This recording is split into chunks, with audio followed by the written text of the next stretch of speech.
Hey, Chris Ferdinandi here with another Vanilla.js quick tip. Let's get into it.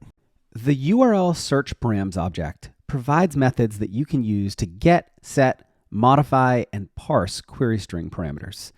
You can use the new URL search params constructor to create a new URL search params object. Pass in a query string with or without the leading question mark. So here I have a new URL search params object that I'm assigning to the params variable, and I'm passing in product underscore ID equals 12374 and quantity equals 42. And what I get back is a URL search params object that has a handful of methods on it that we can use to interact with those query string properties. On this page, I also have a form, and I've pre-populated some of these inputs with values.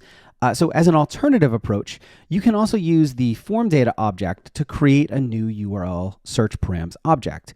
So in this case, I'm going to get the form from the DOM, pass it into the new form data constructor, and then pass the resulting form data object into my new URL search params constructor to create a form or a URL search params object. So here you can see I have another URL search params object.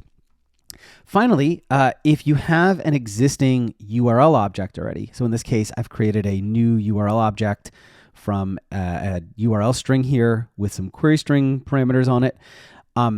The search params property on that object returns a URL search params object with all of the same methods and properties associated with it. So if we were to log that to the console, you can see I again get back a URL search params object.